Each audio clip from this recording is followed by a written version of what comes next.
Thinking about upgrading your Samsung Galaxy A55? Well, the new Galaxy A56 5G is finally here with some exciting changes.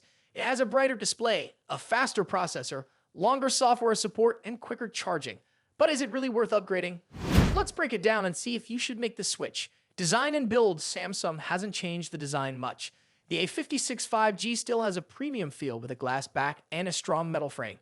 But here's a small difference. It's lighter and thinner, making it easier to hold. Just like the A55, it comes with an IP67 rating, meaning it can handle water splashes and dust. The new colors, awesome graphite and awesome light blue, add a fresh look to the lineup. Display improvements, the A56 5G now has a slightly bigger 6.7-inch screen compared to the A55 6.6 inches. The biggest change, though, is the brightness. The A56 can now reach up to 1,200 nits, making it much easier to use in bright sunlight. Like the A55, it still has an FHD Plus Super AMOLED display with a smooth 120Hz refresh rate. But there's something new: AI-powered enhancements that help with battery life, voice recognition, and even camera quality. Camera upgrades: both phones have a similar rear camera setup, a 50-megapixel main camera with optical image stabilization, OIS, a 12-megapixel ultra-wide lens, and a 5-megapixel macro lens. But the front camera has changed. The A55 had a 32-megapixel selfie camera, while the A56 now has a 12-megapixel one. This might sound like a downgrade, but Samsung has added features like ATR video and better noise reduction. This means sharper selfies and better low-light videos, performance, and software support.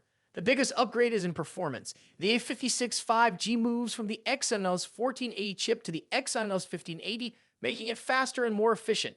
You'll notice smoother multitasking and better gaming performance. Plus, Samsung is offering 6 years of software updates on the A56 compared to 5 years on the A55.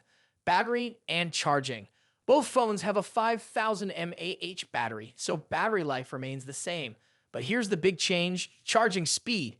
The A55 supports 25-watt charging, which gets you to 50% in about an hour. The A56 supports 45-watt fast charging, getting you to 50% in just 30 minutes. If you're always in a hurry, this is a great upgrade. Should you upgrade? You should consider getting the A56 5G if you want. A faster processor for better performance, a brighter display for outdoor use, improved video recording with HDR and noise reduction, 6 years of software updates instead of 5, 45-watt fast charging for quicker top-ups, a thinner, lighter design, a lower launch price compared to the A55. However, sticking with the A55 5G might be better if you already own it. As the changes aren't huge, you find a great deal on the A55 that saves you money. Final verdict: the A56 5G is definitely an improvement. It's faster, charges quicker, has longer software support, and surprisingly, it costs less at launch than the A55 did. If you're looking for a new phone, the A56 5G is the smarter choice. But if you already have the A55, there's no urgent need to upgrade. Would you switch to the Galaxy A56 5G, or is the A55 still good enough for you? Let us know in the comments.